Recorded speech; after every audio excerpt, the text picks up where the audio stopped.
Hindi alam ng instructor kung ano ang sasabihin. Faye, batang ito, talagang inaalagaan mo ang batang ito. Sige na nga, pumapayag ako sa iyo. Talagang ang si Third Master ang pinakamabait. Hindi dapat ito ipagpaliban. Kapag lumabas na si Yeming, aalis na tayo. Sister Faye, saan tayo pupunta paglabas ko? Napakabilis naman. Bata, hindi ka ba tanga?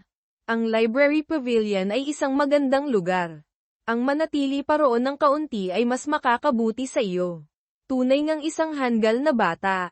Ang mga ordinaryong first-year students, paano sila magkakaroon ng ganitong pagkakataon? Pangunahin kasing ang mga teknik sa loob ay walang maitutulong sa akin, kaya pagkatapos maglakad-lakad ng isang ikot, lumabas na ako agad. Nainis ang dalawang kasama ni Liu Fei. Anong sinabi mo, bata? Ang mga mahalagang aklat ng East Chi Academy ay inipon ng paisa-isa mula pa noong itatag ito hanggang ngayon. Tapos ikaw, wala ka man lang pinansin ni isang aklat. Sabihin mo ulit, tingnan natin kung hindi kita bubugbugin, bata. Third grandfather, huwag kang magalit, hindi naman iyon ang ibig niyang sabihin. Huwag na nating patulan ang bata. Yamang hindi ka interesado sa Library Pavilion, kung gayon, dumiretso na tayo sa Legendary Stonewall. Legendary Stonewall. Anong lugar iyon? Sa mga aklat ng akademya, walang nakasulat tungkol doon. Iyon ang lugar kung saan naroon ang mga will projections ng mga pinakamahuhusay na henyo sa kasaysayan ng East Chi Academy. Pagpasok doon, maaari kang makipaglaban sa kanila. Malaki ang maitutulong nito sa iyo. Iwinasiwas ng tagapamahala ang kanyang kamay. Dahan-daang bumukas ang isang pinto sa harapan. Isang batong pader ang lumitaw. Ang Library Pavilion, pala ay isa lamang pagkukunwari. Para sa isang akademya, ang Library Pavilion ay tiyak na isang mahalagang lugar. Ang gamitin ito bilang pagkukunwari, kung gayon, ang Legendary Stonewall ay may napakataas na katayuan. Hindi tama.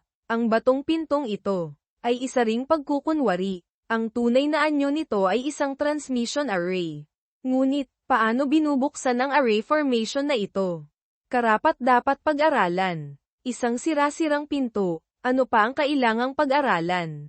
Hindi pa ba tayo papasok para lumaban? Ang pag-iisip ng batang ito ay talagang kakaiba. May bumukas na pinto, pinag-aaralan pa. Ang kanyang antas sa array formation ay napakataas. Marahil ay nakita niya ang kahusayan ng pasukan, kaya gusto niyang unawain ito sandali. Sige na. Kung ano ang sabihin mo, iyon na. Ang iba, hindi ko masasabi. Pero kanina, nang matamaan ko ang kanyang binti, naramdaman kong hindi masama ang physique ng batang ito. Ang elite class ng akademya ay hindi niya kapantay. Ngunit, Faye, batang ito ang unang pagkakataon na nakita kitang ganito kainteresado sa isang mag-aaral. Pinahahalagahan mo ba siya ng ganoon? Third grandfather, alam nyo naman pong hindi ako katulad ng ibang mga instructor na madalas magyabang. Ang ugali ko ay hindi rin maganda, wala pa akong gaanong nagawang tagumpay, at lalong hindi ako nangangako ng anumang benepisyo sa kanya. Ngunit kahit ganoon, pinili pa rin niya ako. Kaya gagawin ko rin ang lahat para turuan ng mabuti ang mag-aaral na ito. Hindi ko inaasahan, ang espasyo sa likod ng batong pinto ay napakalawak pala. Mas malaki pa kaysa sa Library Pavilion. Ang mga larawan sa pader, marahil ay ang mga pinakamahuhusay na henyo sa iba't ibang panahon ng akademya. Ang pagkakaguhit ay parang totoo, tila mabubuhay anumang oras. Sa sandaling iyon, isang malakas na rumble ang narinig. Isang puting usok ang bumalat kay Yeming. Ang larawan sa pader ay lumitaw. Nakatayo si Yeming sa harap nito. Paliwanag ni Beiming, Master. Ang mga batong pader na iyan ay mga will projections ng mga sinaunang tao, kontrolado ng isang malaking array. Will projection. Hindi ba't iyan ay bagay na tanging martial ancestors lamang ang makakagawa? Hindi kaya. Ang tunay na katawan ng mga taong ito ay pawang mga martial ancestors. Hindi lamang martial ancestors.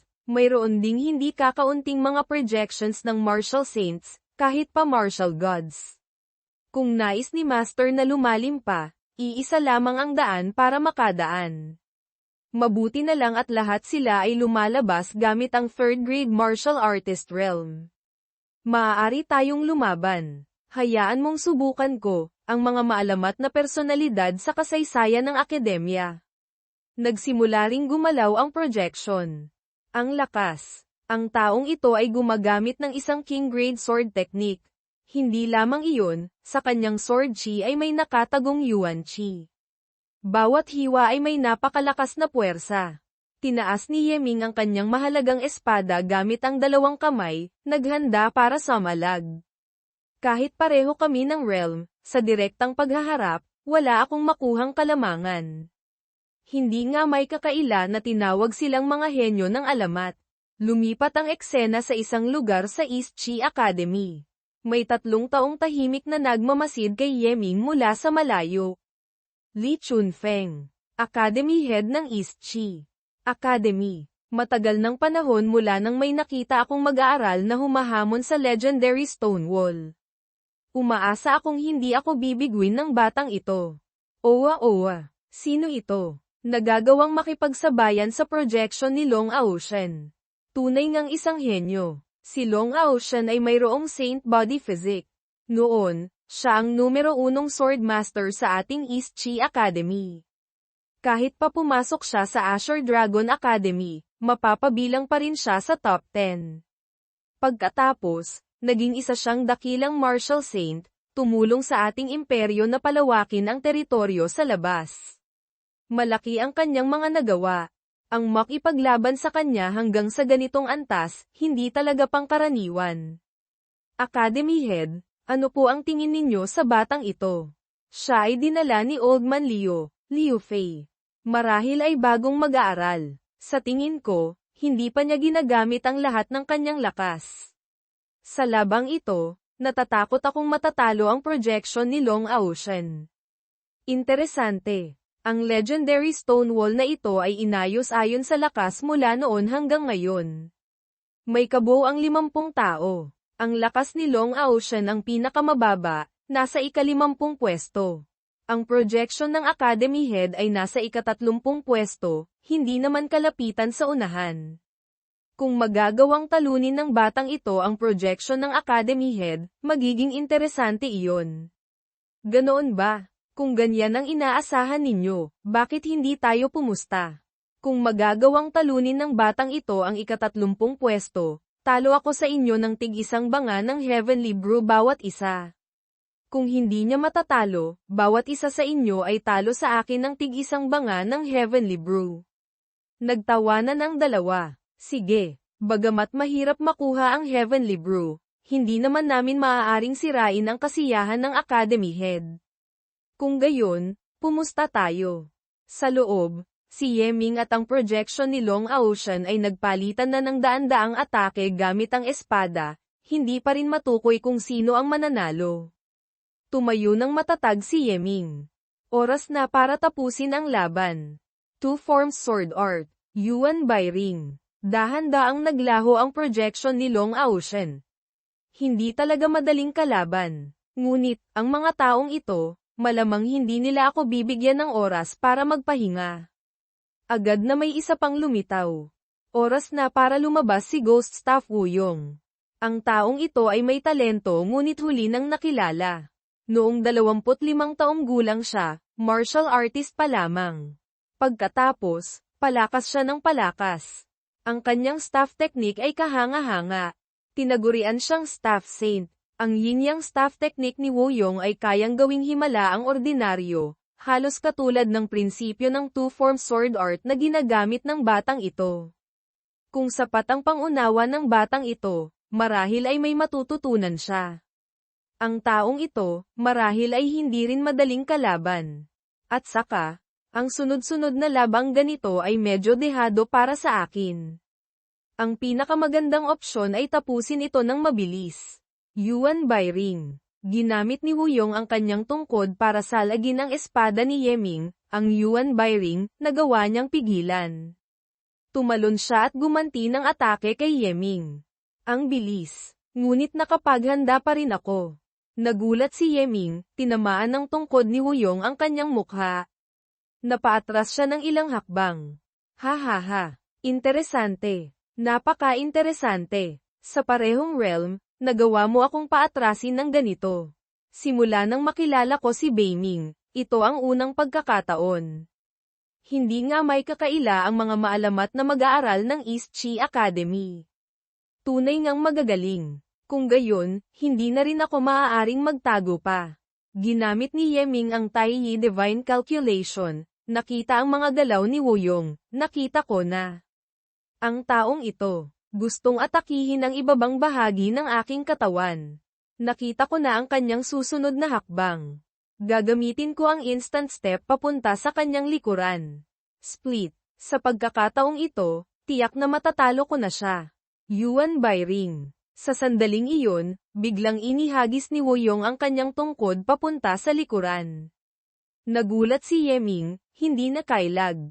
Ano? Isang malakas na tama sa baba ang tinanggap ni Yeming, napasok ka ng dugo. Pagkatapos, bumalik ang tungkod sa kamay ni Wuyong. Si Yeming naman ay tumilapon at bumagsak sa lupa. Paano nangyari iyon? Hindi kaya, may mata siya sa likod. Mayroon din siyang deduction technique. Ang Tai Yi Divine Calculation, malinaw na nakita ko ang kanyang kahinaan. Bakit nag-antay pa rin ako?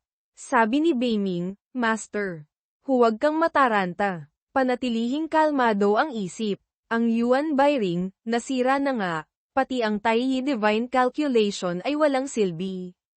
Sa parehong realm, bakit mas malakas pa siya sa akin ng ganito?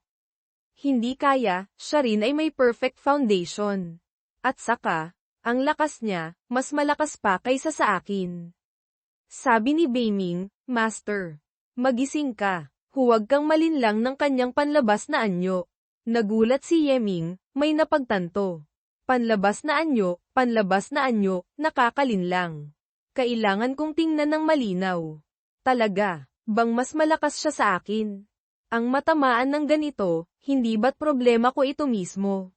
Problema ko mismo. Tama nga, kung iisipin, ang problema ay talagang nagmula sa akin.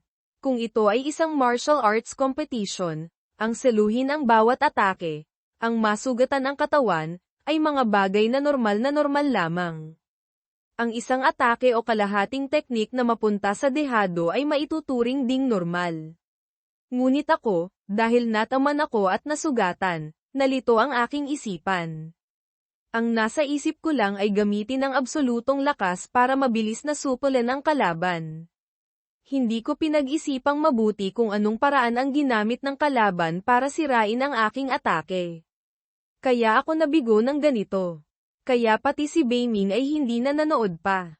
Sa huli, ang pagkakaroon ng ganitong sitwasyon ay dahil pa rin sa, hindi ko kayang seryosohin ang kalaban. Mula pa noon, lagi akong lumalaban sa mga kalaban na mas mataas ang antas.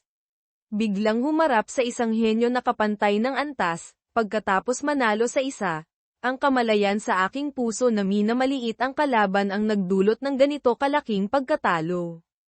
Kung iisipin, hindi ko pa talaga nagamit ang mga paraan para harapin ang mga staff users.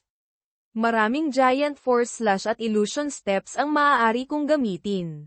Dahil lang sa isang maliit na pagkatalo, nalito na ang aking isipan. Nakakahiya. Sabi ni Beiming, si Master ay may perfect foundation, napakaraming natutunan. Hindi kailangang matakot sa anumang henyo.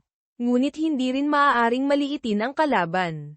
Master, kailangan mong tandaan, ang pagiging malakas ay hindi nangangahulugang invincible. Sa kasaysayan, napakaraming henyo ang namatay ng maaga dahil sa kayabangan. Kung ito ay tunay na laban, kung ang ginamit ng kalaban ay espada, sa mga atakeng iyon kanina, patay na si Master. Tama ka, ngunit, ang pagkakatama kanina ay hindi naman nasayang. Naramdaman ko na ang kanyang staff technique ay naglalaman ng kahulugan ng pagbabago ng yin-yang, katulad ng aking two-form sword art. Gamit ang pagbabago ng yin-yang, nagawa niyang punan ang kanyang kahinaan at gumanti. Ang puntong ito, kung kaya itong gawin ng kanyang staff technique, kaya rin itong gawin ng aking two-form sword art. 1 Yuan Jin rates 2 forms. 2 forms are yin-yang. Ang itaas ay yang, ang ibaba ay yin. Ang langit ay yang, ang lupa ay yin. Ang galaw ay yang, ang tahimik ay yin. Ang yin at yang ay nagbabanggaan, lumilikha ng lahat ng bagay. Sa oras, sa lahat ng bagay, tiyak na mayroong daw ng yin at yang. Sumugod si Wuyong. 2 forms sword art, rear guard stance, shadow ring. Interesante. Nagawa pang mag-breakthrough sa gitna ng laban. Kung lalaban pa siya ng ilang beses, ang kanyang sword technique ay marahil magiging great achievement. Ang 2-form sword art great achievement, napakalakas niyan. Kung magbe-breakthrough pa siya ng isang hakbang, baka nga talagang makarating siya sa ika-30 pwesto. Mukhang ang dalawang banga ng alak na ito ng Academy Head ay matatalo na nga. Pagkatapos ni Ghost Staff, si Yeming ay palakas ng palakas habang lumalaban. Sa ilalim ng walang tigil na pagsasanay sa tunay na laban, ang kanyang 2-form sword art ay sa wakas umabot na sa great achievement. Nang labanan niya ang ika-6 na tao, ginamit niya ang 200 na palitan para manalo. Hindi na mamalayan, 3 oras na ang lumipas. Bagamat hindi pa ako nasisiyahan, kung lalaban pa ako, maantala ang grand competition bukas. Sa ngayon, mas mabuting bumalik muna. Anong ginagawa ng batang ito? Bakit hindi na siya lumalaban pa? 6 pa lang ang natatalo niya. Mabuti na ring hindi lumaban. Hintayin siyang magpahinga sandali, pagkatapos ay lumaban ulit. Hindi ba't mas maganda kung makukumpleto niya ito? Makukumpleto. Haha. Kung gayon, siya na ang pinakamalakas na martial artist sa kasaysayan ng East Chi Academy. Bagamat ang ganitong bagay ay halos imposible, ngunit talagang inaabangan ko ito. Sa sandaling ito, lumabas si Yeming at nakita si Liu Fei, nagawa mong tumagal ng 3 oras sa ilalim ng mga kamay ni Long Aoshan. Hindi halata, ang batang ito ay napakagaling pala. Anong pakiramdam? Anong epekto? Iyon ay isang napakahalagang karanasan sa tunay na laban. Ang epekto ay napakaganda. Mabuti na lamang at sa tulong ng mga projections ng ilang mga seniors, ang aking sword technique ay umabot na sa great achievement.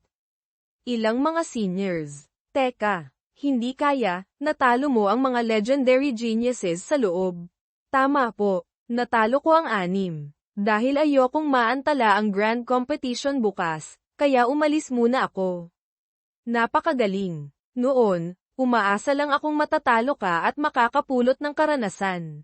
Hindi ko inaasahan, ang iyong lakas ay umabot na pala sa antas na kaya mong talunin ang kalaban. Sa grand competition na ito, mas may tiwala na ako. Kaya pala pinapunta mo ako doon para mabugbog. Hindi ko inaasahan, ang batang ikaw ay ganito pala kalakas. Pagkatapos ng kompetisyon, bumalik ka ulit doon. Subukan mo kung hanggang saan talaga ang iyong limitasyon. Kinabukasan, sa Martial Artist Square ng East Chi Academy. Sa East Chi Academy, bawat taon ay magdaraos ng isang Academy Grand Competition. Ayon sa lakas at potensyal, ang mga mag-aaral na nagpatala ay hahatiin sa mga klase. Sa kompetisyong ito, ang ating klase ay may kabuoang 18 na kalahok. Ang mga competition cards ay naibigay ko na sa inyo. Nasa itaas niya ng inyong laban order, na magpapasya sa inyong mga kalaban. Lahat kayo, kailangang magsikap. Tandaan, huwag maliitin ang kalaban. Magkamit ng magandang pwesto. Ang mga salitang ito, sa panlabas ay para sa amin, pero sa totoo lang, para kay Yeming talaga iyan. Tama. Sa antas natin, mangangahas pa ba tayong maliitin ang iba? Tama, tama, tama. Ang hindi maging punching bag na bubugbugin ay maganda na. Anong pinagsasabi ninyo? Si Instructor Liu Fei ay kilala sa pagiging patas at makatarungan. Talagang isang huwaran sa mundo ng mga instructor. Napakarami naming natutunan. Napakaraming benepisyo. Tama, tama. Ang grand competition na ito, hindi lamang para kay Yeming, para sa inyong lahat din ay napakahalaga. Huwag na nating pag-usapan ang huling Loidai match. Ang makalusot sa unang 3 yugto ng Grandmaster Selection ay hindi rin madaling bagay. Ayon sa karanasan ng mga nakaraang taon, sa unang yugto ay kalahati na ng mga tao ang matatanggal. Sa ikalawang yugto, kalahati ulit. Sa ikatlong yugto, 8 bahagi ng mga natitira ang matatanggal.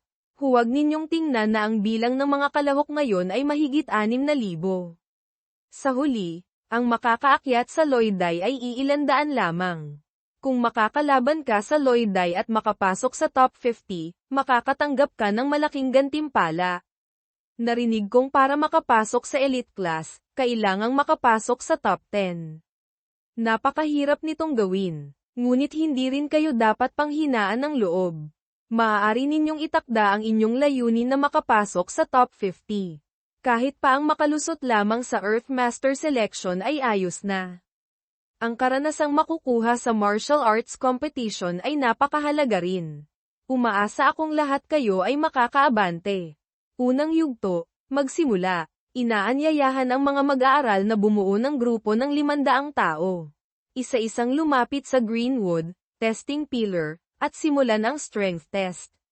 Nagsimula na. Magsikap kayo. Ang paraan ng pagsusuri ay napakasimple. Kailangan lamang gamitin ang buong lakas para sumuntok ng isang beses sa Greenwood. Ang array formation sa loob ng Greenwood ang magpapakita ng resulta. Sa kompetisyong ito, sino mang may lakas na mas mababa sa 50,000 Jin ay agad na matatanggal. Ang unang tao ay nagsimula ng sumuntok sa Greenwood, Lintek. Kaunting liwanag lang. 49,000 Jin. Tanggal. Ang isang martial artist na may ganitong lakas. Kung sa Crimson Sun Sect, tiyak na mapapabilang sa mga nangunguna sa inner sect rankings. Hindi nalalayo kay Jaurit iyan. Dito, maituturing lamang siyang hamak na isda. Hindi ko alam kung dapat kong sabihing masyadong mahina ang Crimson Sun Sect o masyadong malakas ang East Chi Academy. 69,000 Jin. Pasado. 73,000 Jin. Tanggal. 88,000 Jin. Pasado. 36,000 Jin. Anong klaseng pagpaparehistro ito? Tanggal. TSK. TSK. Ang kalidad ng mga mag-aaral ngayong taon ay hindi pantay. Hindi ko alam kung yung batang pumasok sa Legendary Stonewall kahapon ay nagpatala. Talagang inaabangan ko ang kanyang resulta. Ako na. Ang taong ito, parang medyo pamilyar. Naalala ko na. Siya yung pangalan na nagpalipas ng gabi sa silid ni Miruyu. Hindi ko alam kung gaano kalakas siya. Para mapansin ni Miruyu, marahil ay napakagaling. Sa isip ni Yeming, basta makalusot lang sa paunang pagpili, ayos na. Hindi kailangang masyadong magarbo. Basta sumuntok lang ng isa, okay na. Ang batang ito, hindi ginamit ang buong lakas. Ang suntok na ito, marahil ay nasa 7 hanggang 8,000 Jin lang. Sabi ng dalawang matandang instructor sa isa't isa, may pakialam pa ba tayo sa kanya? Hindi naman ginamit ang buong lakas. Ano pa ang titingnan natin? Tingnan mo ako, aasikasuhin ko siya. Ang Yuan Chi ng matandang instructor ay lumipad diretso sa indicator ng Greenwood, na agad nagbago. Nagulat si Yeming, natulala. 1,000 Jin. Ha ha ha. 1,000 Jin. Mukhang isang mahinang nilalang. Ang ganitong antas, napansin pa ni Sui Beauty. Ang pangit naman ng taste ni Miruyu. Ako na. Kahit isang daliri ko lang, sapat na. Anong nangyayari dito? Kanina, may kakaibang Yuan Chi na ipinasok sa Greenwood. Sabi ni Beiming, marahil ay may nakapansin na hindi ginamit ni Master ang buong lakas kaya gumawa ng kalokohan. Ang makagawa nito ng palihim, ang kabilang panig ay hindi bababa sa martial ancestor. Marahil ay mataas na opisyal ng akademya. Ang suntok ko kanina, medyo tumabingi. Nais ko pong humiling na sumuntok ulit. Sige, kahit ano paman, ang 1,000 Jin ay talagang napakababa. Sumuntok ka pa ng isa. Ha ha ha, dahil sa pagkakamali kanina kaya 1,000 Jin lang. Kahit walang pagkakamali, hindi pa rin naman gaanong kalaki. Pinakamagaling na, makakuha ng 30,000 gin. TSK, TSK.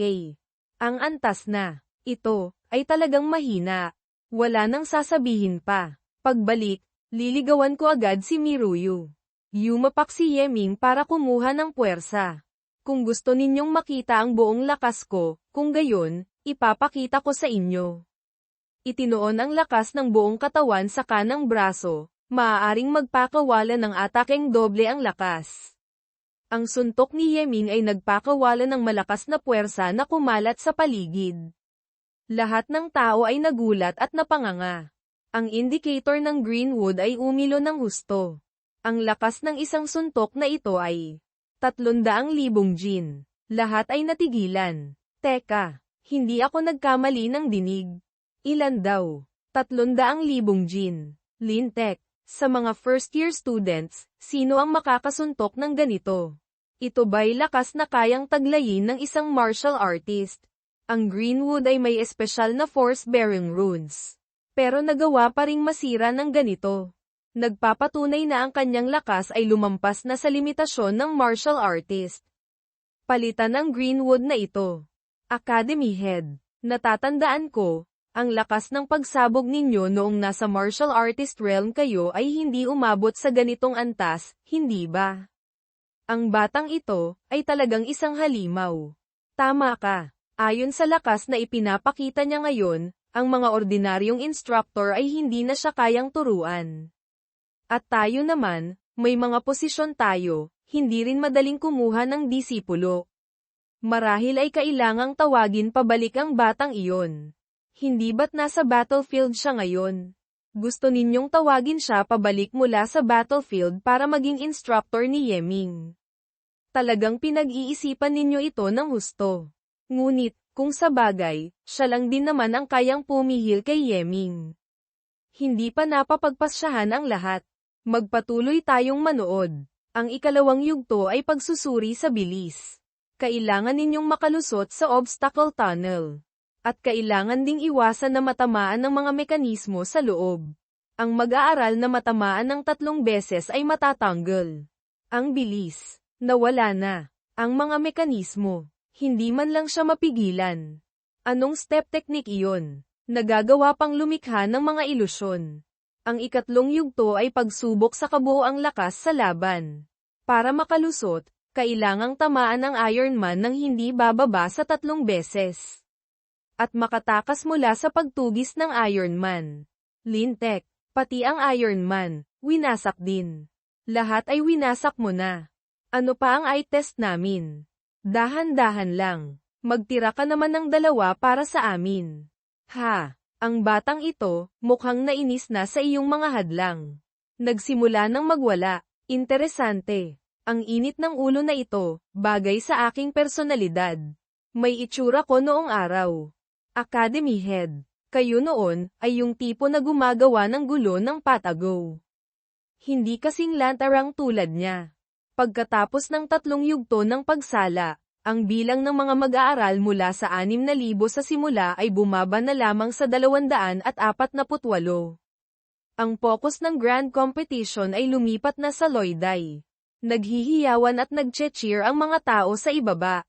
Boss, sa wakas, nakita ka na rin namin.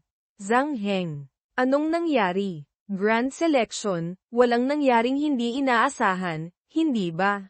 Maayos na nakalusot. Ikaw naman. Natatandaan kong sumali ka sa grand competition sa Martial Master Area, hindi ba? Bakit napunta ka rito sa akin? Hehe, kakaunti lang ang mga Martial Masters. Natapos ko ng labanan ang unang round. Habang nagpapahinga, pumunta ako rito para panoorin ka, boss. Boss, tingnan mo. Si Miruyu, dumating din. Ngunit, mukhang natatakot siyang makaistorbo sa iyo. Hindi siya nang ahas na lumapit para manood sa iyo. Nagtatago siya doon sa gilid, sumisilip. Nakita ni Yeming ang anino ni Miruyu. Nang mapatingin si Yeming, nagulat ito at mabilis na nagtago. Ano naman ang nakakahiya doon? Noon, dahil sa tsismis tungkol sa inyong dalawa, hindi ba't hinarang ka sa pinto ng mga nanliligaw sa kanya, nagtago ka ng 1 buong buwan? Siya, marahil ay nararamdaman niyang kasalanan niya kaya nahihiya siyang humarap sa iyo. Dahan-daang lumakad si Yeming palapit. Kaibigan lang naman tayo. Kung dumating na, sama-sama na lang tayong manood. Hindi kailangang pansinin ang tingin ng iba. Sa sandaling ito, may isang taong nakatitig ng masama kina Yeming at Miruyu, TSK. Hindi ko inaasahan, nakuha ng batang iyon si Miruyu. Qin Shen, natatandaan kong matagal mo nang nililigawan si Miruyu. Kailangan mo ba ng tulong ko para maglabas ng kaunting galit? Isang hamak na martial artist lang naman. Hindi na kailangang abalahin pa si Vice Leader. May sarili akong paraan para harapin ang magkasintahang aso't pusa na ito. Tandaan mo, kapag kumilos ka, gawin mo ng palihim. Hindi pa oras para lantaran nating kalabanin ang Yin Yang Gang. Malapit na nilang malaman ang kahihinatnan ng pagkagalit sa ating Black Dragon Cult. Loiday numero siyam. Ika-4 na laban. 107 laban sa 45. Dalawang mag-aaral, umakyat na kayo sa entablado. Kamusta? Ako si Han Xiangmei. Yeming. Pakiusap, maging mahinahon ka, Maymay. Laging panalo saan man lumaban, Maymay. Walang tatalo sa buong mundo, Maymay. Tiyak na panalo. Bata, kung mangangahas kang talunin ang aming Maymay, hindi ka patatawarin ni Lolo. Pakiusap, huwag ninyong pansinin. Maglalaban tayo ng patas. Sige, mabilis kong tatapusin ang laban. Sa isip ni Yeming, mukhang sa likod ng bawat magandang babae ay may isang grupo ng mga tagapagtanggol. Agad niyang itinutok ang Yuan Chi sa kanyang palad, nagpakawala ng illusion fist. Ginamit ni Yeming ang destructive finger para salagin ang lahat ng suntok ni Xiangmei. Sa sandaling ito, nagbanggaan ang kanilang mga palad. Isang malakas na pagsabog ang umalingaw-ngaw, napaatras si Xiangmei. Malakas siyang yumapak sa sahig ng entablado para mapanatili ang balanse. Napakalakas na puwersa. 10 palitan pa lang naming laban, namanhid na ang kamay ko at nawalan ng pakiramdam. Ang lakas ng taong ito. Talagang nakakakilabot. Hinding-hindi ako maaaring makipagsabayan sa kanya sa lakas. Mabuti na lang, ang aking Azure Dragon Steps ay umangat kamakailan. Maaari akong umasa sa bilis para makipaglaro. Sa sandaling iyon, biglang gumalaw si Yeming. Sa isang iglap, nasa likuran na siya ni Xiangmei. Nagulat si Xiangmei nang mapagtanto. Ang kamay ni Yeming ay malapit nang dumampi sa likod ng kanyang ulo. Lalaban pa ba ako? Huwag mo na akong labanan. Sumusuko na ako. Hindi lang malakas, ang bilis pa. Masyadong foul. Sa sandaling ito, may kung anong bagay ang lumipad patungo kay Yeming. Mabilis niya itong nahawakan gamit ang kanyang kamay. Isang dahon ng gulay. Malinaw na babae ang kalaban, walang kahihiyan. Sa harap ng isang dalagang tulad ng bulaklak, nagawa mo pang umatake. Bugbugin mo ang aming Maymay hanggang mamaga ang kamay niya. Ang pagbugbog sa isang babae, anong galing doon? Kung may tapang ka, makipagsuntukan ka kay Lolo dito. Sa martial arts, ano pa ang pinagkaiba ng lalaki at babae? Kung ito ay tunay na laban, makakahingi ka ba ng buhay sa pamamagitan ng pagdila? Isang grupo ng mga hanggal na nabubuhay pa sa lampin. Sa sandaling ito, isang dahon ang lumilipad patungo sa kanya. Biglang may isang karayom na sumunod dito. Nagulat si Yeming at umiwas. Tahimik siyang nag-isip sandali. Sino kayang hamak na traidor ang umatake ng patago? Hindi nangangahas na ipakita ang pagkatao. Mabuti na lang at natutunan ko na ang illusion step kamakailan. Kung hindi, talo na ako. Hindi ako. Walang kinalaman ito sa akin. Nag-aaway pa rin kami, paanong makakakilos? Walang kinalaman sa amin. Hindi sinasadya. Junior brother, huwag kang magalit. Hindi lang ako nag-ingat, nadulas ang kamay ko. Si Qin Shen, yung gagawang iyon. Noong huli, hindi niya ako naharang. Ngayon, malinaw na masamang balak ang ginawa niya kay Yeming. Tingnan mo ako, papatayin kita. Gusto ko ring iganti si boss. Ngunit narito ang mga opisyal ng akademya. Sa harap nila, ang pribadong laban ay hindi biro. Magtimpi ka muna. Pagkatapos, humanap tayo ng ibang pagkakataon para patayin ang batang iyon. Ito ay aksidente lamang. Mabuti na lang at hindi nasaktan si junior brother. Hindi naman siguro ako mapaparusahan ng instructor, hindi ba? Isang perpektong pagkakataon, nagawa pa niyang iwasan. Mabuti na lang at ang aming Black Dragon Cult ay may kakilala sa mga matataas na opisyal na instructor na ito, kaya hindi malaki ang problema. Dahil ito ang unang paglabag mo, sa pagkakataong ito, hindi ka parurusahan. Kung mabigat na kasalanan, ikaw mismo ang pumunta sa disciplinary hall para tanggapin ang parusa. Sa susunod, hindi na ito uulitin. Aksidente lang naman. Magpatuloy na kayo. Hindi na ako mananatili pa para makaistorbo. Tumayo ka dyan. Pagkatapos umatake ng patago, aalis ka na lang. Yamang narito ka na, bakit hindi tayo maglaban sandali? Ako, si Yeming, ngayon, hinahamon kita sa isang life and death loiday. Nangangahas ka bang tanggapin? Ito, siya ay isang second-year student. Isang martial master. Baliw na ba si Yeming? Makatarungan ba ito? Kasalukuyan pang nagaganap ang kompetisyon. Paanong magkakaroon ng life and death match? Isang third-grade martial artist, nangangahas humamon ng life and death match sa isang martial master. Hindi ba't naghahanap siya ng kamatayan? Life and death loiday. Ha ha ha. Bata, mukhang sawa ka na talaga sa buhay. Ako, si Qin Shen, tinatanggap ko. Ang life and death loiday ay tungkol sa personal na alitan. Ang paggamit ng oras at lugar ng academy competition ay hindi angkop. Mas mabuting tanggihan na lang.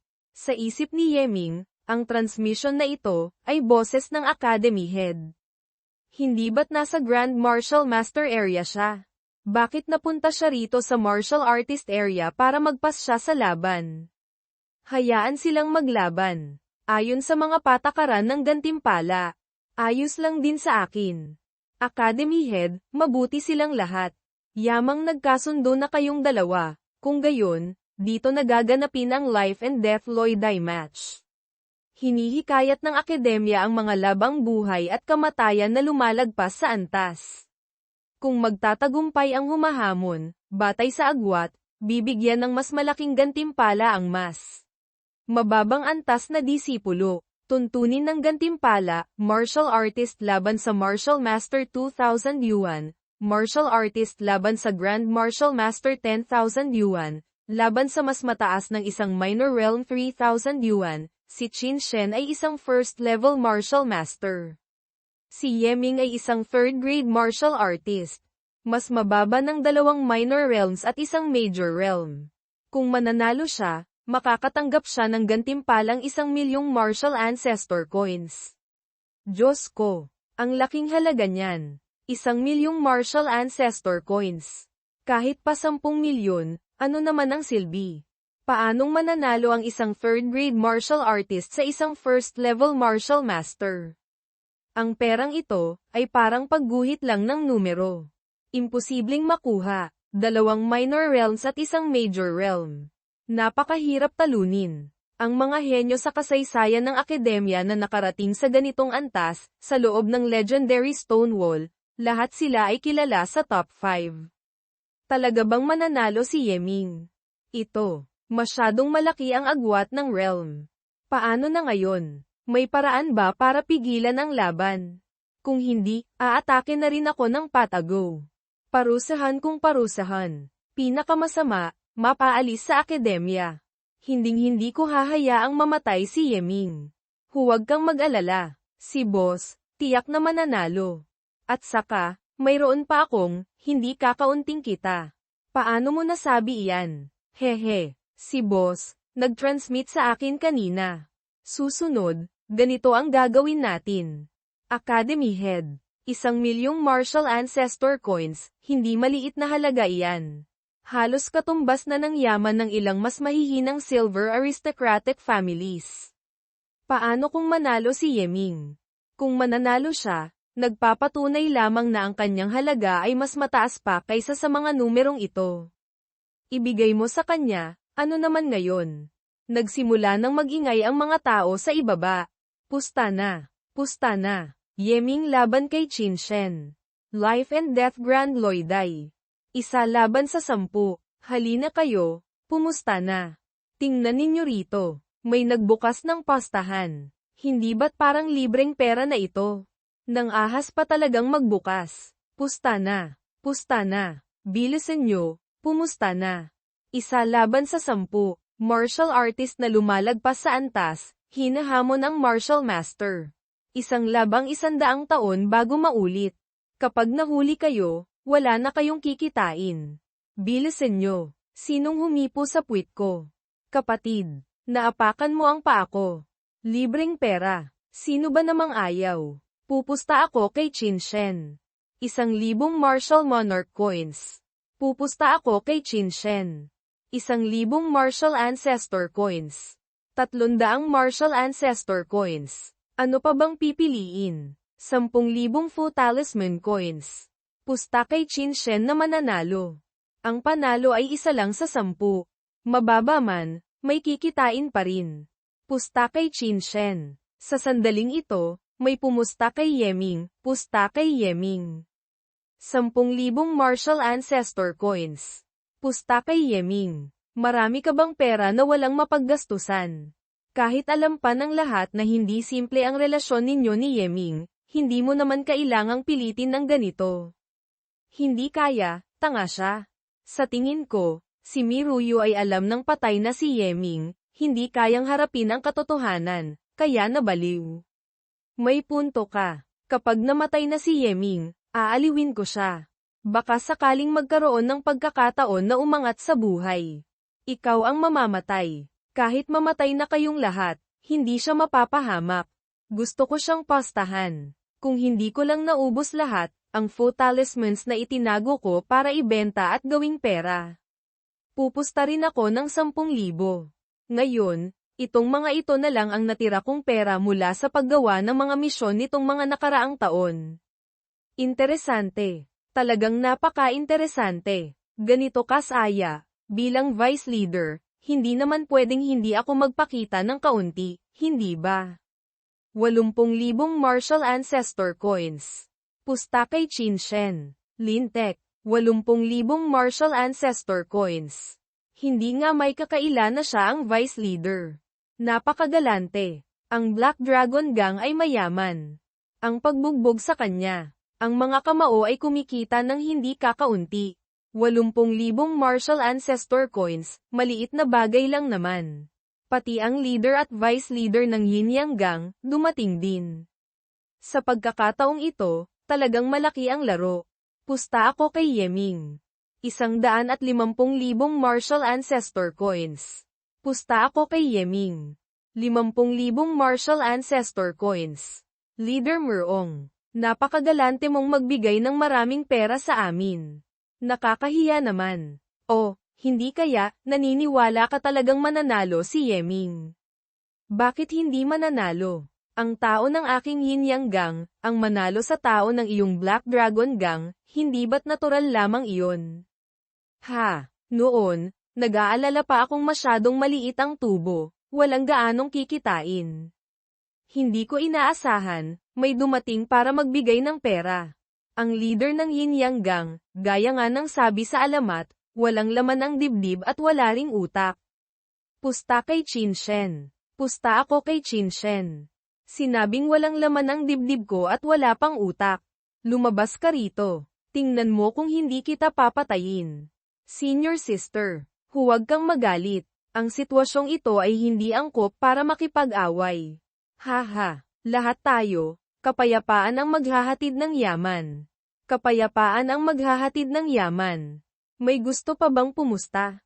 Bilisan nyo na. Lumaki na ang gulo. Academy Head. Alin bang tornilyo ang lumuwag sa inyo?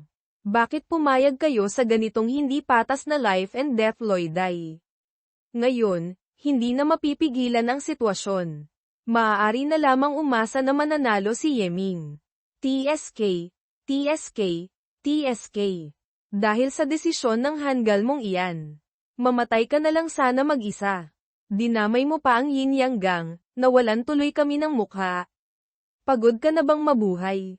Instructor, natatandaan kong ang life and death loiday ay walang anumang alituntunin, hindi ba? Tama ka. Anumang martial tool o pil ay maaaring gamitin. Sa huli, ito ay isang labang buhay at kamatayan. Binalewala ni Qin Shen si Yeming, equipment talisman. Ginamit ni Yeming ang lahat ng martial tools na binili niya noon. Pati ang mahalagang takip ng espada ay inilabas na. Lintik, ang pinakamababang grado ay 3rd grade martial tool. Ang yaman ng batang ito. Buong araw, umaasa sa paghampas sa martial masters. Isang set lang ng gamit na ito, anong laban pa? Kaya pala ito ang puhunan mo para maging mayabang. Kung isang pinakamababang antas na martial master lang, talagang mahihirapang sirain ang iyong mga depensa. Ngunit sa kasamaang palad, ang kaharap mo ay isang first level martial master. Ang pinakamataas na realm sa martial master. 300,000 Jin Giant Force Slash. Isang malakas na pagsabog ang umalingaw-ngaw. Tumilapon si Yeming. Kumalansang ang mga martial tools sa kanyang katawan. Sa sandaling ito, nakatayo pa rin si Yeming sa loiday. Ang lakas ng taong ito. Sa mga martial masters, maituturing nang ang nasa mataas na antas. Sabi ni Beiming, ang grado ng martial tools ni Master, bagamat mataas, ang sariling realm ay masyadong mababa. Hindi magamit ang buong kapangyarihan. Ang mga protective martial tools ay hindi makakatagal ng matagal. Nasa inaasahan ko na iyan. At saka, hindi ko naman balak na makipagsabayan sa kanya.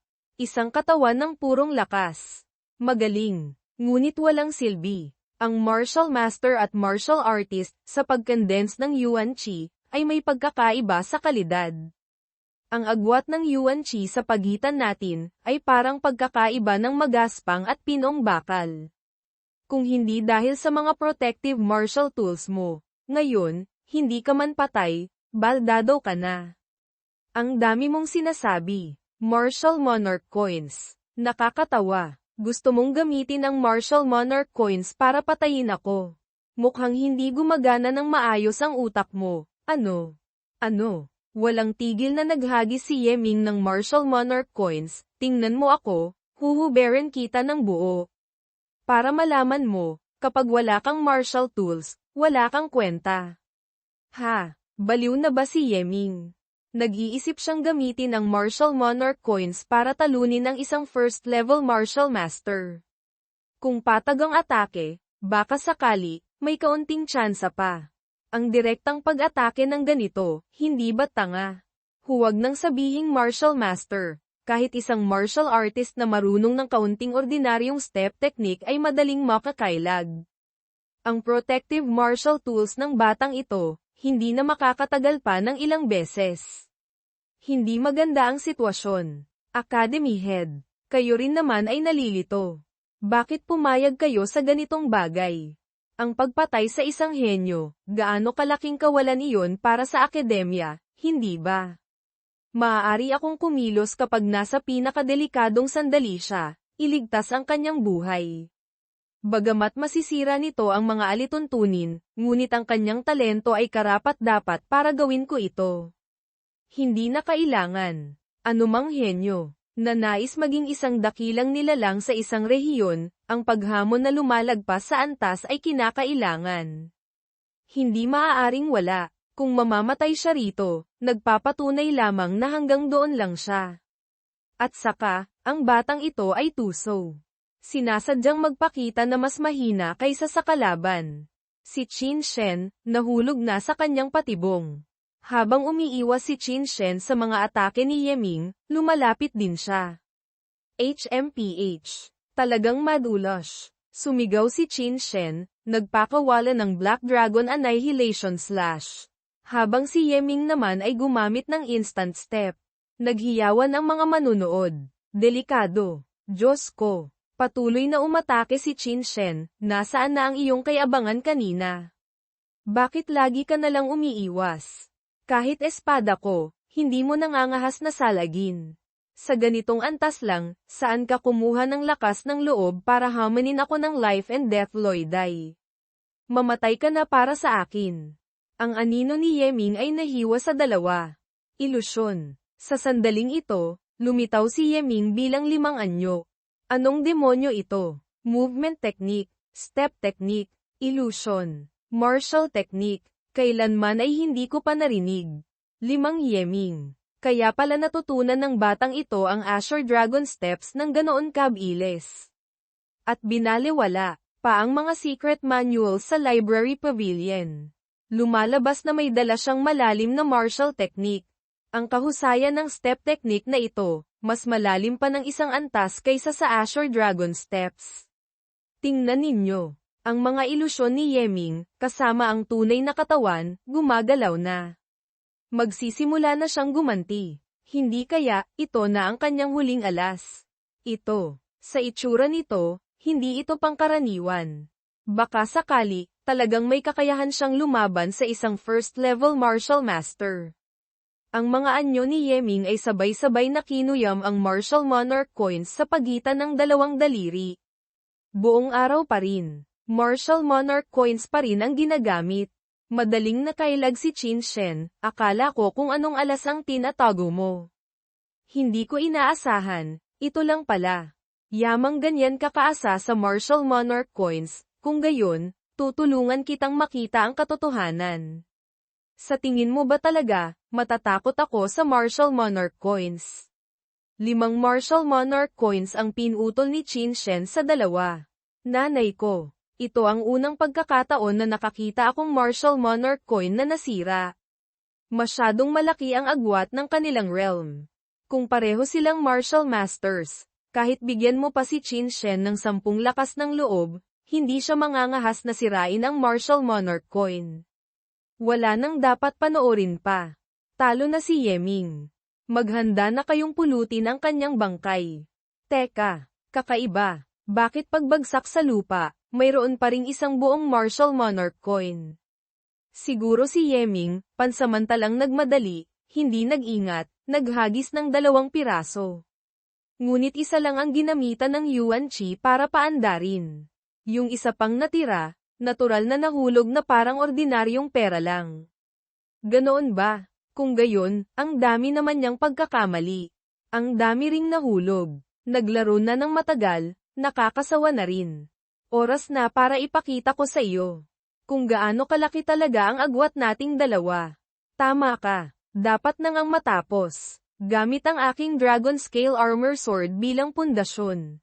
Ang mga Martial Monarch Coins bilang mga mata. Ang mga Martial Monarch Coins na nakakalat sa lupa ay biglang lumipad. Nagtipon sa ilalim ng dulo ng espada ni Yeming. Buksan ang array. Isang array formation ang nabuo. Anong klaseng demonyong bagay iyan? Mukhang Spirit Gathering Array. Ngunit hindi ba't ang Spirit Gathering Array ay para lamang sa mga halaman, nagtitipon ng spiritual energy para pabilisin ang paglago? Huwag mong sabihing pati espada ay halaman din. Hindi ito Spirit Gathering Array. Ito ay batay sa ebolusyon ng Spirit Gathering Array, na dados na Yuan Gathering Array.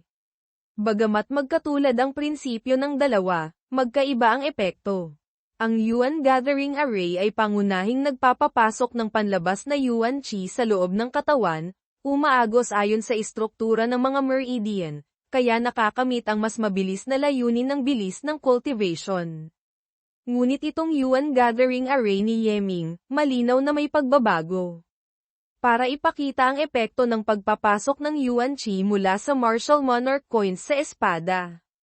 Madaling sabihin, ngunit napakahirap gawin. At saka, in-apply pa ito ni Yeming sa tunay na laban. Ang ganitong kahusayan sa array formation, masasabing pambihira. Haha, ang ganitong klaseng larong array formation, hindi ko talaga maintindihan. Sa madaling salita, mukhang napakalakas. Ayos na iyon. Tapos na ang laban. Si Qin Shen, paanong maiisip na ang kanyang kalaban ay hindi lamang isang third-grade martial artist, kundi isa ring array formation expert. Array formation. Ito, imposible. Malinaw na nakikipaglaban siya sa akin. Tapos nag-set up pa ng array. Isang martial artist lamang, paanong magagawa niya ang mga bagay na ito? Hindi ako naniniwala, tiyak na peke lang ito. Ikaw na masamang tao na walang martial ethics.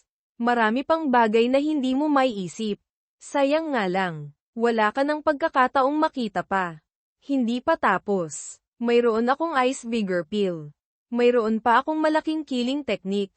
Kahit atakihin mo ako, walang silbi. Chaos Arithmetic Scripture, the DOS. Two Forms Sword Art, Spirit Gathering Array, lahat, integrate, Earth Vein Primal Strike. Ang atake ng espada ni Yeming ay palm unit sa hangin, lumilipad patungo sa kanya. Lintek, tapos na ako, guro. Ginamit ni Qin Shen ang 5-linked whip para sumalag. Hindi ko pa nagagamit ang buong lakas ko. Hindi ako papayag. Mga sigawan ang maririnig. Ang atake ng espada ni Yeming ay humiwa sa buong lupa sa harapan. Malinaw na talo na si Qin Shen. Imposible. Nagbibiro ka ba? Isang first-level martial master, malinaw na natalo ng isang third-grade martial artist. Totoo ba ito? Hindi ba ako nananaginip? Delikado. Muntik nang mamatay. Namatay na si Qin Shen. Panalo si Yeming. Ayon sa mga alituntunin, si Yeming ay gagantimpalaan ng 1,000,000 martial ancestor coins. Lintek, sa anong dahilan? Paanong nanalo ang isang third-grade martial artist sa isang first-level martial master? Si Qin Shen, yung gagong iyon, talagang natalo. Hindi ko matanggap. Bayaran mo ako. Bilisan mo, bayaran mo si Lolo.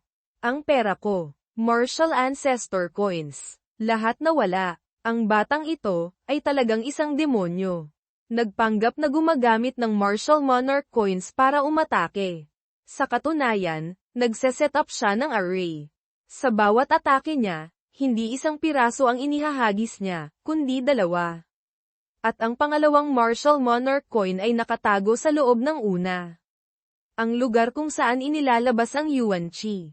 Mula pa sa simula, ang kanyang layunin ay hindi para tamaan ng martial monarch coin, kundi para ang pangalawang martial monarch coin ay bumagsak sa tamang posisyon ng array. Ito nga ang susi sa pagkapanalo at pagkatalo. Ngunit mas mahalaga pa, si Yeming, mula pa sa simula, ay nagpanggap na mahina para maliitin siya ni Qin Shen. Malinaw na sa kanyang kahusayan sa array formation, maaari siyang gumamit ng maliliit na killing arrays para bahagyang mabawi ang sitwasyon. Ngunit hindi niya ginawa. Ang dahilan ay napakasimple. Gusto niyang itago ang kanyang kakayahan sa array formation. Para sa mahalagang sandali, isang tiyak na pagpatay. Na si Qin Shen, ang kanyang alas ay hindi pa nagagamit, ay namatay na. Ang ganitong paghatol, kasama ang kakayahang kontrolin ang takbo ng laban, kung walang malawak na karanasan sa mga labang buhay at kamatayan, hindi ito magagawa. Tumayo na ang Academy Head. Sa hinaharap, kung wala nang mapapanood, sabihin ninyo kay Old Man Leon na papuntahin niya ulit si Yeming sa Legendary Stonewall.